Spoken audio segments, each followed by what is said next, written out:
Is this where we are that we're expecting such bad news when Pinterest meets expectations and forecasts modest growth, that the shares go bonkers?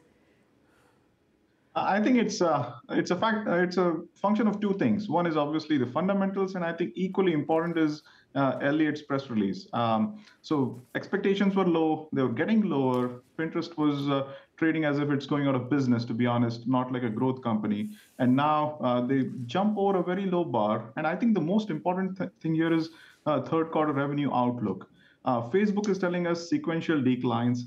Snap is telling us sequential declines in the revenues, and Pinterest comes along and says, "Okay, we might grow sequentially." So this is something not what people had expected. And on top of that, Elliott gives you this press release about Pinterest, them being the largest shareholder in Pinterest. So I think a lot of bad news was priced in, and here we are, up 20%.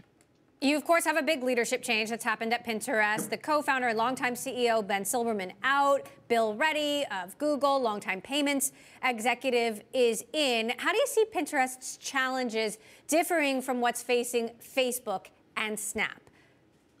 Pinterest has always been a tweener. There is always a debate between, are they a real social media company, or are they a company that is just singularly focused on a single person's hobbies, needs, and going down the funnel of what they may want to buy to convert their hobbies and needs into wants and put ads in front of them. So as we go down the funnel, Pinterest is doing what they need to do, putting shopping on the social media platform, putting payments, tagging along some of the bells and whistles along with it. But I think they have been doing it very slowly. If Bill Reddy comes in, he has a very complementary skill set. You talked about PayPal, he was at Venmo, Braintree. Now you talk about Google Commerce. So he's bringing a very commerce-oriented skill set here, and that's what probably is something to be excited about. And we'll be watching it from the sidelines here.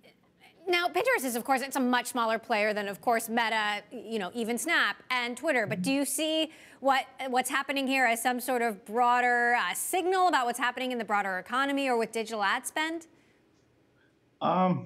Broadly, we are quite certain that digital ad spend is shifting slowly downwards. The pie is shrinking. In there, the pie, I think market share is shifting. For example, we think that Google is getting a little bit of extra market share away from some of the social media platforms. As Google is more bottom of funnel and search is doing well, search tends to do better in recessions and tends to do better when advertisers get very, very cautious about spend.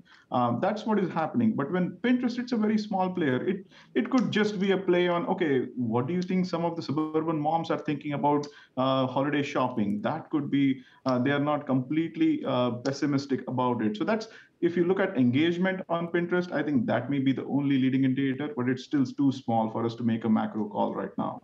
All right. You do cover Uber and Lyft. We're expecting their earnings out later this week as well. What are you looking for there?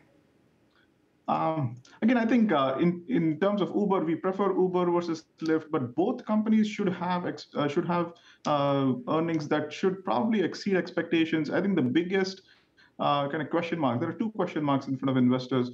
Do higher gas prices weigh on drivers? We think so, yes. And how does that translate into driver incentives? That's been a very big debate. We think that is going to weigh on the stock tomorrow for Uber. And the second question is, with inflation, with consumer discretionary spend, with rising ride-share prices, how does that weigh into the share of wallet for ride-sharing? We think that is very resilient. So with that, for that, we give them a check mark, a question mark for driver incentives.